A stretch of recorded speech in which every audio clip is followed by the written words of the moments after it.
अच्छा काम करते हैं वो परमात्मा के दर पर स्वीकार हो ही जाता है।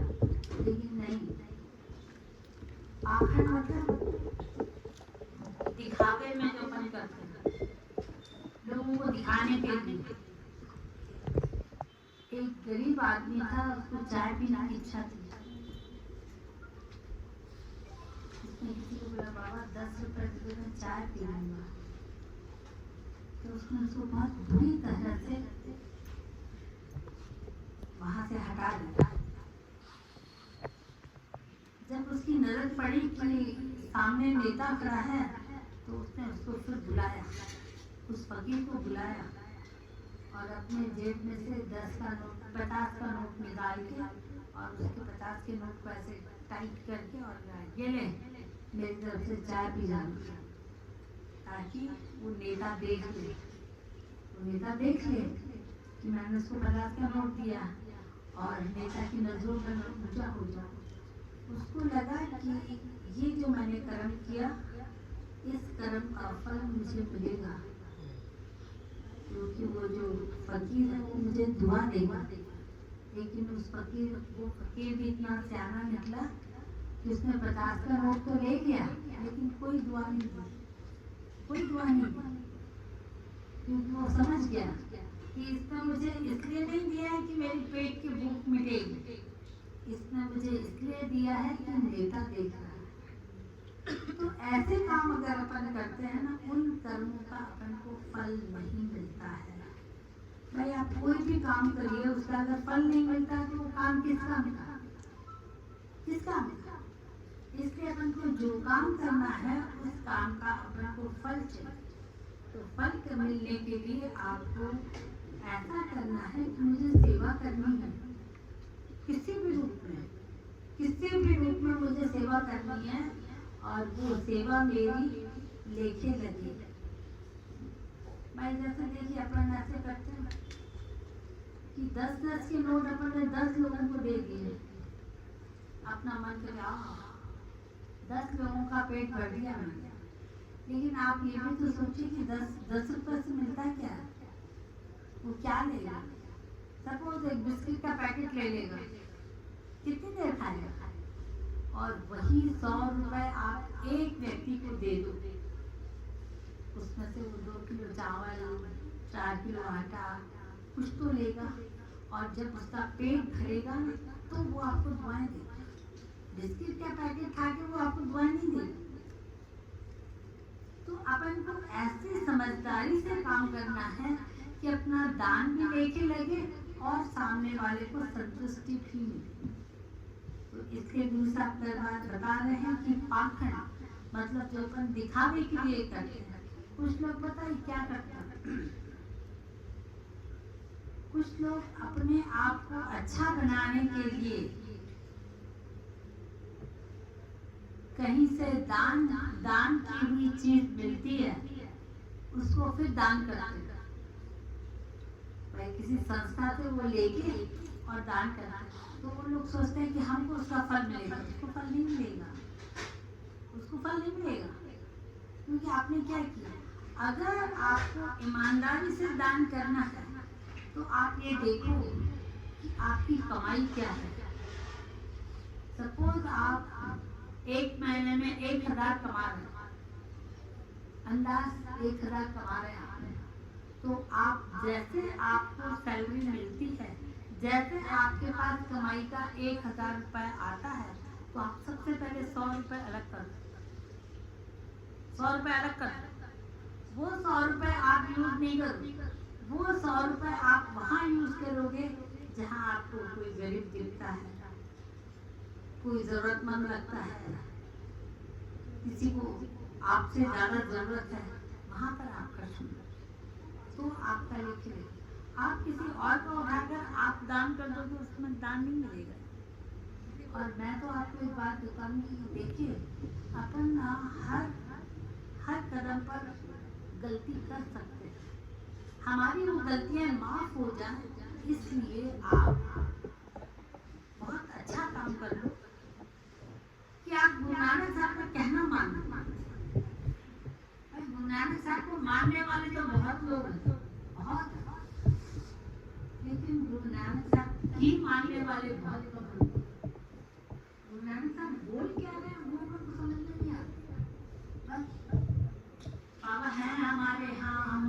करते हैं, हम जपा पढ़ते हैं, ये करते वो करते हैं, सब लोग करते हैं, लेकिन वो बोल क्या रहा है ये अपन नहीं समझ। इस बात को ऐसे समझे भाई, दो भाई थे, दोनों भाई अलग अलग रहते थे। अब उनके पिता साहब उनके पास आने वाले थे, तो उन्होंने अपने दोनों बच्चों को चिट्ठी लिखी कि भाई मैं फला तारीख को आपके पास पहुंच रहा हूँ और आप ये मेरे काम करके रखो। दोनों को चिट्ठी लिखी। जो बड़ा भाई था उसने चिट्ठी पढ़ी, उसने देखा कि पापा ने क्या क्या काम दिए हैं, उसने फटाफट वो काम कर दिया और पापा का इंतजार कर रहा था।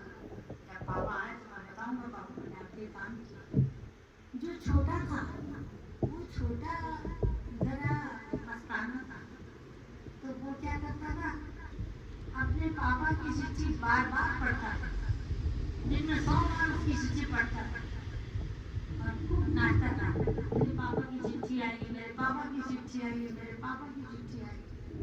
उसमें से उसकी खुशी पूर्ति नहीं हुई, तो उसने क्या किया, अपने कमरे में एक झूला बनाया, उस झूले में रेशमी रुमाल लगाया और उसके बीच में वो चिट्ठी रखी और उस चिट्ठी के आसपास फूलों की सुगंध लगाई और रोज उसके आसपास अगरबत्ती लगाता, सेंट लगाता, रूम फ्रेशनर लगाता और खुश होता, मेरे पापा की चिट्ठी आई, मेरे पापा की चिट्ठी आई, मेरे पापा की चिट्ठी आई। अब एक दिन हुआ, उनके पापा दोनों बेटे स्टेशन पर लेने गए। बड़े बेटे से पूछा, भाई क्या हाल है? बोले बाबा बिल्कुल सही। बोला मेरी चिट्ठी मिली? बोला हाँ बाबा आपकी चिट्ठी मिली। बोला काम हो गया? बोला हाँ बाबा काम हो गया। तो बोला बहुत अच्छी बात है। अब छोटे की बारी है, तो छोटे से पूछा, भाई चिट्ठी मिली? बोले अरे बाबा आप चिट्ठी की बात कर रहे हो, मैंने तो आपकी चिट्ठी पता नहीं कितनी बार पढ़ी है, कितनी बार पढ़ी है, और आप चल के तो देखो, मैंने आपकी चिट्ठी की क्या पोजीशन बना के रखी है। मैंने आपकी चिट्ठी झूले में रखी है, मैं रोज उसको झुलाता हूँ, रोज अगरबत्ती दिया लगाता हूँ, रोज पढ़ता हूँ, 100 बार तो पढ़ता ही पढ़ता हूँ। तो उसने बोला वो सब तो ठीक है, लेकिन इस चिट्ठी में मैंने काम लिखा था। उस चिट्ठी में आपने काम लिखा था?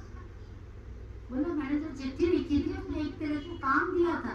बोला काम लिखा था, वो काम किया? बोला कोई काम करना था क्या? कोई काम करना था क्या? अब चिट्ठी में जो काम लिखा था वो किया नहीं और चिट्ठी को 100 बार पढ़ रहा है, किसका? अब देखिए आपको उस छोटे भाई की बात सुनकर हंसी आ रही है ना, ये कैसा बेवकूफ था। पर चिट्ठी में जो लिखा था वो तो उसने किया नहीं, बल्कि चिट्ठी को पूछ रहा है, चिट्ठी की माला लगा रहा है, चिट्ठी को बार बार पढ़ रहा है, बार बार पढ़ रहा है। हंसी आई ना? और आपका मन कह रहा है ना कि वो छोटा भाई बेवकूफ था, आई ना? छोटे भाई ने अपना टाइम वेस्ट किया, छोटे भाई को कुछ नहीं मिला, बड़े भाई ने अपना फटाफट काम कर दिया, पढ़ के अपना काम कर दिया और खुश हो गया, अपने पापा की दुआएं भी कमा ली। वही गलती हम कर रहे हैं, वही गलती हम कर रहे हैं। गुरु ग्रंथ साहब में जो कुछ लिखा है वो सिर्फ लिखा है, हम उसको पढ़ रहे हैं, बार बार पढ़ रहे हैं। गुरु ग्रंथ साहब की अपन ऐसी पूजा कर रहे हैं जैसे हमारे लिए गुरु ग्रंथ साहब हमारे भगवान हैं भगवान। लेकिन उसमें जो लिखा है वो आप समझ ही नहीं रहे, वो आप कर ही नहीं रहे, और आप उस पर रेशमी रुमाले चढ़ा रहे हो, उसको अगरबत्ती चढ़ा रहे हो, उसको सर पर रख के घुमा रहे हो। तो क्या मतलब? जहाँ आपकी समझदारी नहीं है वहाँ आपको दिक्कत होगी। अपन को समझदारी चाहिए। अब गुरु ग्रंथ साहब में जो बातें लिखी हुई हैं उन बातों का अपन मनन करें और उसके बाद अपन गुरु ग्रंथ साहब का वही आदर करें जो करते हैं, तो अपन को डबल फायदा होगा। अपन उसके अंदर जो लिखा है उसको अपन देख ही नहीं रहे, क्या लिखा है अपन को कोई मतलब नहीं। रोज पढ़ते हैं, रोज पढ़ते हैं, रोज पढ़ते हैं। आप एक छोटी सी बात समझ लीजिए, अपन सुखमनी साहब कभी तो दिन में दो बार भी हो जाती है, 4 बार भी हो जाती है। सुखमनी साहब में एक लाइन आती है, कर मन मेरे सद व्यवहार। ये लाइन अपन पढ़ते हैं, बहुत अच्छे से पढ़ते हैं, बहुत सुरीली आवाज में पढ़ते हैं, बहुत तेज आवाज में पढ़ते हैं, लेकिन ये आवाज हमारे मुंह से निकलती है, हमारे दिमाग में नहीं जाती है। अब जहाँ अपन को व्यवहार करने की बात आई, वहां तो अपन उस व्यवहार में जो हमारा फायदे की चीज है वो कर लेंगे। जहाँ अपन को गुस्सा करना है वहाँ गुस्सा भी कर लेंगे, जहाँ पर अपन को लूटपाट करनी है वो भी कर लेंगे, जहाँ अपन को मारा पीटी करनी है वो भी कर लेंगे। भाई देखिए, आप अपने आप को ये नहीं समझ सकते कि मैं ईमानदार हूँ। आपको चोरी करने का मौका ही नहीं मिला तो आप तो ईमानदार होंगे ना। भाई आप अपने आप को ईमानदार बोल रहे हो तो आपको चोरी करने का मौका ही नहीं मिला है तो आप ईमानदार हो। और अगर आपको चोरी करने का मौका मिल रहा है, आप एकदम अकेले हो और आपके सामने खूब सोना और नोट और सब कुछ पड़ा हुआ है, आप वहां से उठा सकते हो, आपको कोई नहीं देख रहा है, तो वहां आपका मन मान जाए कि मुझे चोरी नहीं करनी है, तो आप ईमानदार। और अगर आप अपने आप को बार बार मैं तो ईमानदार हूँ, मैं तो ईमानदारी से कमाता हूँ, मैं तो ईमान, जब आपको मौका ही नहीं मिल रहा है तो आपकी ईमानदारी किस काम? तो अपन इस बात को समझें कि गुरु ग्रंथ साहब में बहुत कुछ है, बहुत कुछ है, लेकिन गुरु ग्रंथ साहब की कृपा उन पर पड़ती है जिनकी वो परीक्षा लेते हैं, जो परीक्षा लेते हैं उनकी, और वो पास हो जाते हैं। आप जैसे देखिए, मुझे मालूम है मुझे इस हाल में 10 मिनट रुकना है और इस हाल में कोई भी नहीं है, कोई भी नहीं, कोई कैमरा नहीं है, कोई कुछ नहीं, कुछ नहीं। और इस हाल के अंदर बहुत अच्छे सोने के गहने पड़े हुए हैं। अगर मैं एक उठा भी लूं तो कोई देखेगा नहीं, अगर एक उठा लिया मैंने, पहन लिया या छुपा लिया तो कोई नहीं देखेगा और बाहर मुझे कोई कुछ बोलेगा नहीं। और अगर मैंने वो उठा लिया तो परमात्मा ने तो देख लिया, परमात्मा ने तो देख लिया, किसी इंसान ने देखा या नहीं देखा। तो ऐसे अपन को अपनी परीक्षा लेना कि अपन कहाँ तक ईमानदार। जैसे कभी देखो ऐसा होता है, मैंने देखा है कि एक माता ऑफिस से आई, उसको बढ़िया सिल्क की साड़ी पहनी थी और बढ़िया मेकअप में थी। तो जैसे वो आई तो उसका छोटा बच्चा बहुत माँ को देख के रोने लगा। पूरा दिन माँ छोड़ के गई थी तो माँ को देख के रोने लगा। तो बच्चा रोएगा तो आंसू आएंगे, आंसू आएंगे तो नक्की भी आएगी, उसका मुंह खराब, हाथ खराब। उसको चॉकलेट दे दिया, भाई चुप हो जा, चुप हो जा, वो नहीं छुआ, चॉकलेट से उसके हाथ खराब। अब उसकी माँ जैसे अंदर आई तो उसने अपनी माँ को देखा तो एकदम वो माँ की तरफ लपकने लगा। तो पता है माँ क्या बोल रही? नहीं नहीं नहीं, मेरी साड़ी खराब हो जाएगी, मेरे पास नहीं है, मेरे पास नहीं है, मेरे पास नहीं है, मेरी साड़ी खराब हो जाएगी। बच्चे ने ये बात सुन ली, मेरी माँ कह रही है कि मेरे पास मत आ, मेरी साड़ी खराब हो जाएगी। अब वो बच्चा माँ पर डिपेंड है, इसलिए वो बच्चा माँ को कुछ नहीं बोला, कुछ नहीं बोला, लेकिन उसके दिमाग में ये बात फीड हो गई कि मेरी माँ कह रही है, मैं रो रहा हूँ, मेरी हालत इतनी खराब है, लेकिन मेरी माँ मेरे को अपने आपसे दूर कर रही कि मेरी साड़ी खराब हो जाएगी। अब वो बच्चा जब बड़ा हुआ तब वो अपनी माँ की जो सेवा कर रहा था तो अपनी माँ को बता रहा था, माँ आज मैं इस पोस्ट पर हूँ, उसके बाद भी मैं तेरे साथ ये काम कर रहा हूँ, याद कर। तुम्हें वो गोदी में नहीं उठा रही थी कि तेरी साड़ी खराब हो जाएगी। तब उस माँ को लगा कि मैंने क्या किया।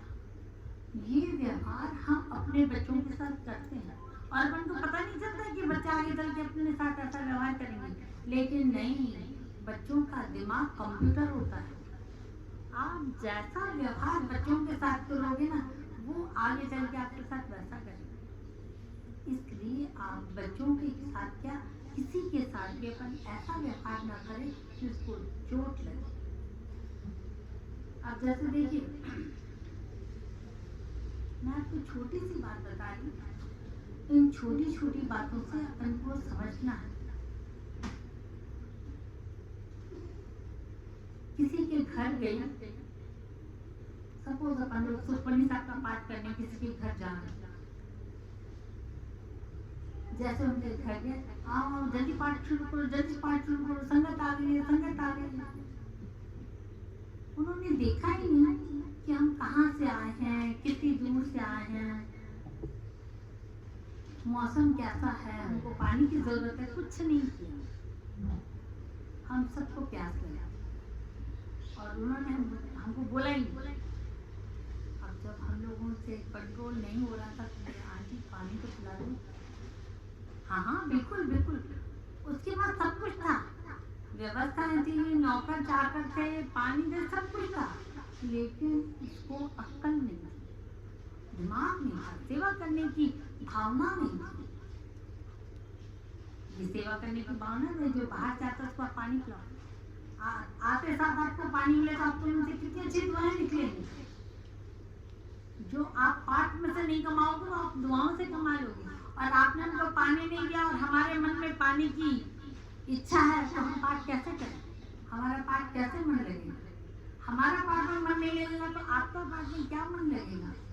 आपने पाठ करने के लिए इतना खर्च किया, व्यवस्थाएं की, प्रसाद बनाया, लोगों को बुलाया, सब कुछ किया और उसके बाद आपको पाठ का फल नहीं मिला तो आपका भगवान से विश्वास टूट जाएगा। इसलिए सुखमनी साहब ने, गुरु अर्जन देव साहब ने बोल दिया है, कर्म मेरे सत्व्यवहार। और मैं आपको एक बात बताऊं, सुखमनी साहब ने जो जो लिखा है, जो लिखा है वो सच है, सच है, बिल्कुल सच। अगर आप चाहते हो ना कि मेरी जिंदगी बहुत अच्छी हो जाए, मेरी जिंदगी में किसी प्रकार की परेशानी नहीं आए, आप सुखमनी साहब की विशेषताएं पढ़ लो और उस पर चल लो। देखो आपको क्या, काफी लोग बोलते हैं कि दीदी पढ़ने से क्या होता है, पढ़ने से क्या होता है। मैं आज आपको बता रही हूँ, संत सीताराम साहब ने अपनी जिंदगी में सुखमनी साहब का पाठ पढ़ के अपने आप को इंसान से भगवान बना दिया। संत सीताराम साहब की आप सबको मालूम, मुझे कोई बात छुपी नहीं। इसलिए अपने को ऐसे काम करने चाहिए कि कम से कम किसी की दिल तो ना दुखे, दुआएं ना दे तो ना दे, लेकिन दिल तो नहीं दुखाए। और अपन क्या करते हैं, आप सब लोग समझदार हो, आप अपने मन से पूछना ये बात और बहुत ही ठंडे दिमाग से पूछना, भाई अभी सुखमनी साहब नहीं पढ़ो ना, अभी नहीं पढ़ो। आप ठंडे दिमाग से अपने आप से पूछना। आजकल का फैशन है, अच्छा सामने वाले ने मेरे साथ ऐसा व्यवहार किया, अब मौका मिल जाए मैं उसको ऐसा चखाऊंगी जिसको नाम याद आ जाए। और जब मौका मिलेगा आप उसको जब चखाओगे और अंदर आप खुश हो जाओगे, देखा तूने मेरे साथ ऐसा किया था ना, इसलिए मैंने तेरे साथ ऐसा किया। ये आपका व्यवहार है, लेकिन गुरुमुख इंसान का ये व्यवहार नहीं। देखिए मेरे पास पावर है, मैं बहुत कुछ कर सकती हूँ, लेकिन मैं चुप हूँ, मैं कुछ नहीं बोल रही। मेरे पास पावर है, बहुत अच्छे पावर है, लेकिन मैं वो पावर यूज नहीं कर रही, मैं चुप हूँ। आपको जो करना है वो करो, मैं आपको छूट दे रही। ये गुरुमुख का काम, हमको सहना है, ठीक है। तुम जो करोगे वो तुम ही भरोगे, हमें क्या करोगे भाई। तुम मुझे मीठा पानी पिलाओगे तो तुमको भी मीठा पानी मिलेगा, तुम मुझे खारा पानी पिलाओगे तुमको खारा, तुम मुझे जहर पिलाओगे तो तुम भी जहर पिलोगे, मुझे चाय पिलाओगे तो तुमको भी चाय मिलेगा। तो जैसा व्यवहार आप करोगे वैसा आपको पक्के में मिलेगा, पक्के में मिलेगा। कभी कभी आपको अपने बचपन की बातें याद आती हैं। अपन बचपन में किसी को चिढ़ाते थे तो आज जैसे अपन बचपन में किसी को चिढ़ाते थे, अब अपन किसी घर की बहू बन गया तो वो ससुराल वाले अपन को चिढ़ाते हैं। ऐसा महसूस होता है, कुछ कुछ ऐसी बातें होती हैं जिनसे अपन को लगता है कि अपन ने, जैसे मैं आपको बताऊं, हमारे घर के पास में एक बुढ़ी अम्मा रहती थी। एक दुकान था, उस दुकान के अंदर वो रहती थी। उसको नॉनवेज से बहुत नफरत होती थी, बहुत नफरत।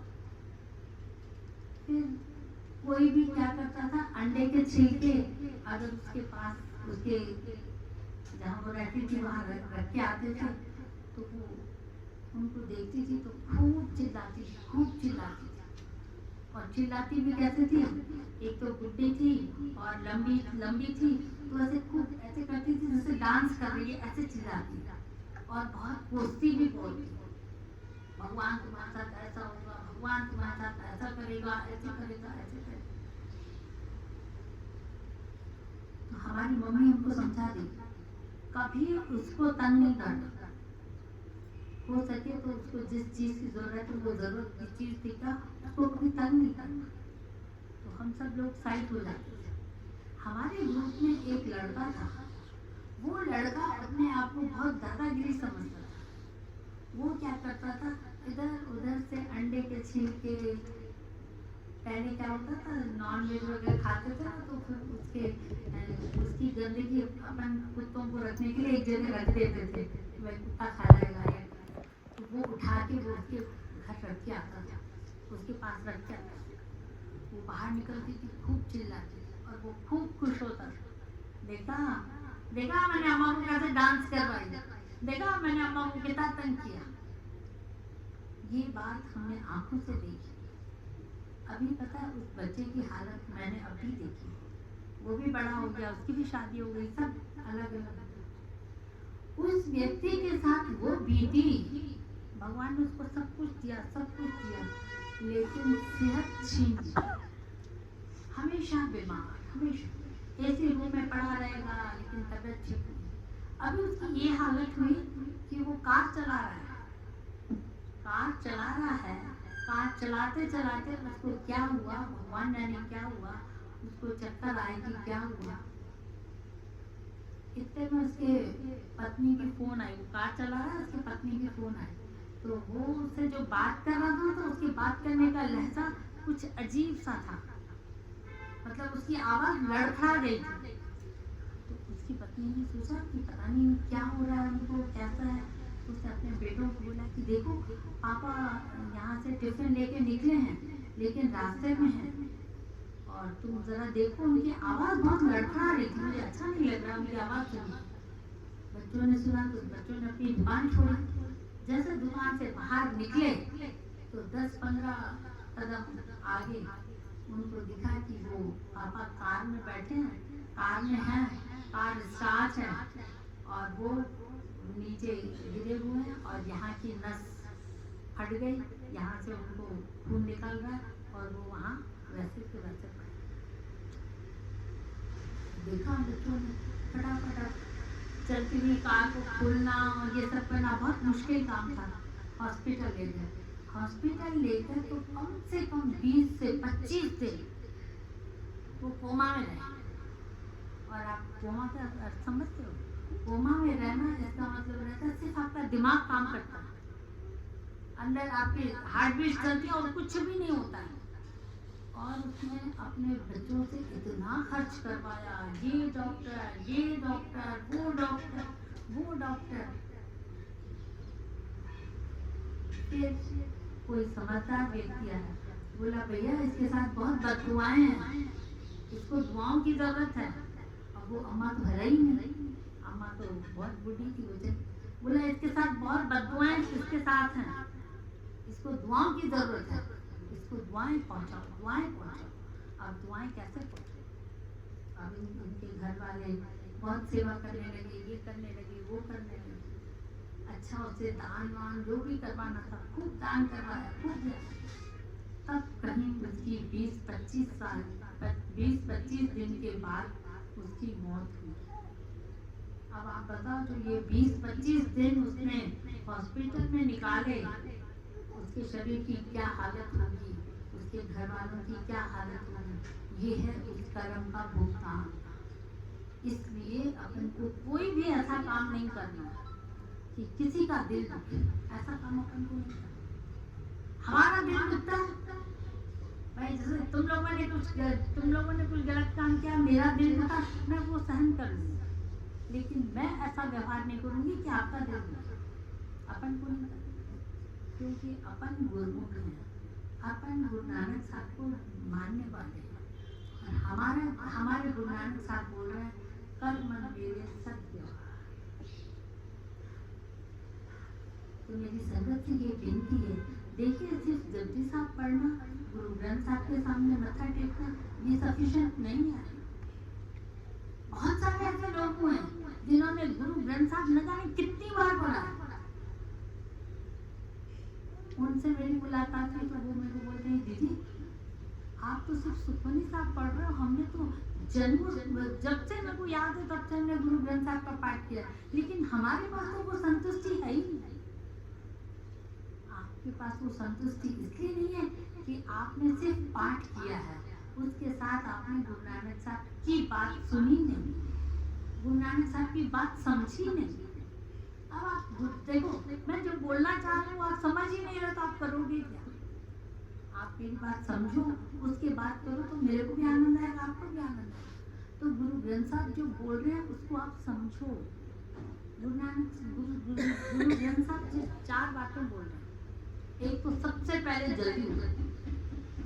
जल्दी उठने से प्रकृति अपन को साथ देती है, हमारा शरीर मजबूत बनता है। आप देख लीजिए जो देर से उठते हैं ना वो हमेशा कमजोर होते हैं, हमेशा उनको बीमारी रहती है। दुबरा शरीर, मच्छर काटेगा तो बुखार हो जाएगा, ऐसा शरीर होता है। और दूसरी बात कि नियम जरूर करो। देखो भाई, आपका नियम है ना, आपको भूख लगती है तो खाना खाते हो, आपका नियम है ना, आपको नींद आती है तो आप सो जाते हो, आपका नियम है ना, आपको भूख लगती है तो आप कुछ भी खा लो, पेट भरना चाहिए, ये नियम है। उसी तरह से हमारा नियम होना चाहिए, हमको भक्ति करनी चाहिए। और तीसरी बात ये है कि आपको दुआएं कमानी है। स्पेशल मैं उन लोगों से कह रही हूँ जिनके घर में बड़े लोग हैं,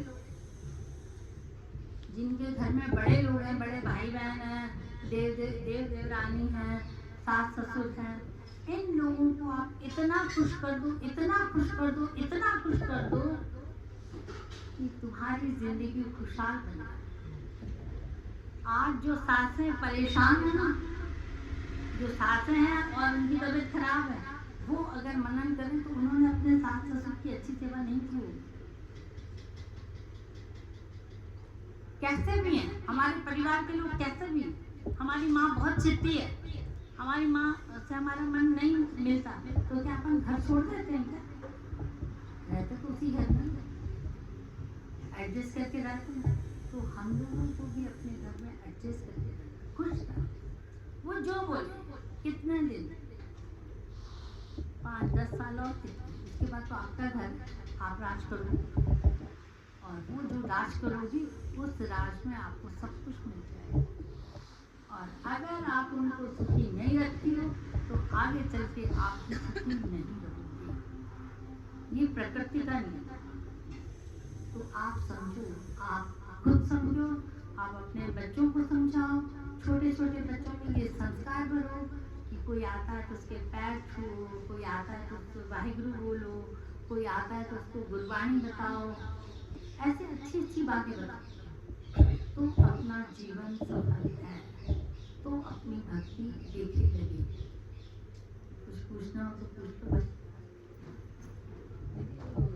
बोलते कि दसम गुरु का होता है, उसमें से हम दान करें तो उसका फल हमें मिलता है।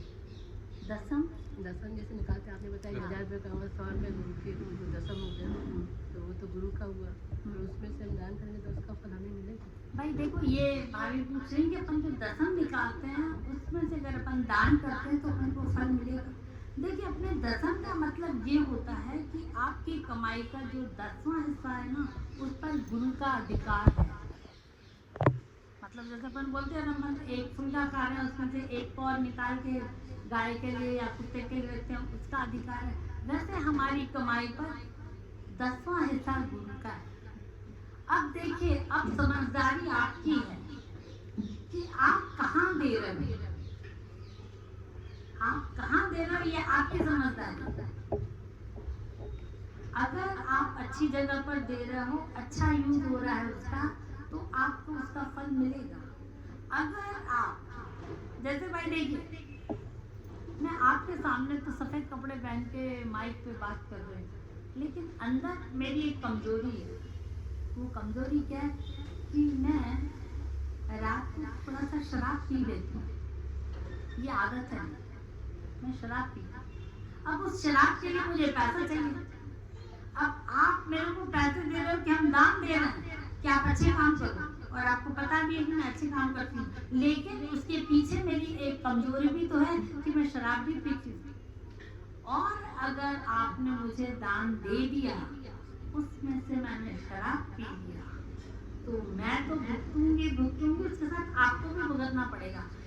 आपको पहचान अच्छी क्यों नहीं आई?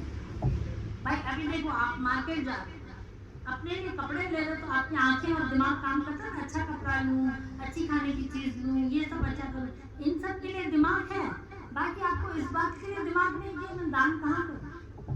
फिर बोलते हमने तो दान किया ना, हमने तो दान किया, लेकिन आपने किसको दान किया ये भी तो देखो, किस जगह वो काम हो रहा है देखो, तो जहाँ पर अच्छा काम होता है, जहाँ पर आपको गारंटी हो कि भाई यहाँ पर अच्छा काम होता है, यहाँ पर इतना दान देना फलेगा फूलेगा, यहाँ पर दान देने से कोई शराब नहीं पीता है। मैं आपको अभी टाइम नहीं है, अपन मैं बात आपको कल बताऊंगी कि अपन भावना में बहकर भी अपन दान ना करें, क्योंकि कुछ भिखारियों को एक्टिंग करना आ जाती है। वो आपके सामने ऐसा मुंह बनाते हैं कि वाकई लगता है 4 दिन से उसने खाया नहीं, आपने उसको 50 का नोट दे दिया और वो आपके सामने ही वो शराब के दुकान में चला गया, तो आपका वो दान देना। तो आप अपने आप को समझदार बनाए, और ये समझदारी आती है भक्ति से। आप पाठ करते हो, उससे ये समझदारी आती है। मैं कभी भी किसी को कैश दान नहीं करती, किसी को भी। आप कार में कुछ भिखारी आते हैं, आप बिस्किट के पैकेट रख दो ना, पानी की छोटी बॉटल रख दो, शरबत की छोटी बॉटल रख दो, पैसे मत दो, क्योंकि अपन उनको पैसे दिया, वो पैसे इकट्ठे कर करके पता नहीं नॉनवेज खाएंगे, पता नहीं शराब पिएंगे, पता नहीं क्या। ऐसी समझदारी से इस टॉपिक पे अपन फिर से बात करेंगे, आज बहुत देर हो गई। और कोई भी ऐसा कुछ सवाल हो तो आप बेशक पूछिए, क्योंकि क्या रहता है कि अपन आपस में बैठते हैं, विचार विमर्श करते हैं, तो अपना दिमाग खुलता है। 1 और 1 2 नहीं होते हैं, 1 और 1 मिलकर 11 होते हैं। तो अपन को ऐसे आगे बढ़ना चाहिए कि अपने को ये समस्या है, ये हो रहा है, ऐसा हो रहा है, क्यों हो रहा है। अब किसी ने बोल दिया कि दीदी हमारा पाठ में मन नहीं लग रहा है, किसी ने बोला दीदी हमारा पाठ में तो बहुत मन लग रहा है। ये देखो, सबके अपने अपने विचार, तो अपन इस बात पे फिर कभी बात करेंगे। आपके मन में जो भी सवाल है, आप बिल्कुल अपने मन में वो सवाल रखें और बात आप जरूर पूछें। मैं कोशिश कर रही हूँ कि शाम को 5 से 6 बजे तक, भाई अभी अपन थक जाते हैं, अभी कोई संगत अपन पास बैठते तो उसको सही जवाब नहीं मिल पाता है। तो अगर आपको गुरु ग्रंथ साहब से, गुरबाणी से संबंधित कुछ भी बात हो, आपकी पर्सनल प्रॉब्लम कुछ हो, आपकी कोई और बात हो, अगर आपको उसका समाधान चाहिए तो 5 से लेकर 6 बजे तक वो सब कृपा करवाते हैं कि मैं बैठूँ। लेकिन इसके मैं अगर नीचे रहूँगी तो ये मत सुना दीदी सो रही है। अभी कल परसों वो आंटी शायद अभी बैठी हुई होगी, 4 दिन से मैं उसको 5 बजे का टाइम दे रही हूँ, 5 बजे आना, 5 बजे आना। वो 5 बजे बाकायदा आ रही है, लेकिन सेवादारी सोचना चाहिए दीदी, तो वो सेवादारी बोला दीदी सो रही है, और वो वापस चली जाती है। 4 दिन से सो, और 4 दिन से मैं उसका इंतजार कर रही हूँ। भाई मैं यहाँ ऊपर नहीं हूँ, इसका मतलब ये नहीं कि मैं नीचे सो रही हूँ। आपको मैंने टाइम दिया है तो आप कम से कम उनको बताओ तो सही कि उनको टाइम मिला है, तो मेरे को उनसे बात करना, तभी तो अपन बात कर पाएंगे। अगर मैं ऊपर बैठती हूँ तो फिर फालतू बातें होती है, इसलिए मैं भी अपना टाइम बचाती हूँ। आपको जो भी ये है 5 से 6 आप आके अपने मन की जो भी उलझन है उसको सुलझा सकते हैं। गुनगुनानी देव की एक ओंकार सतनाम।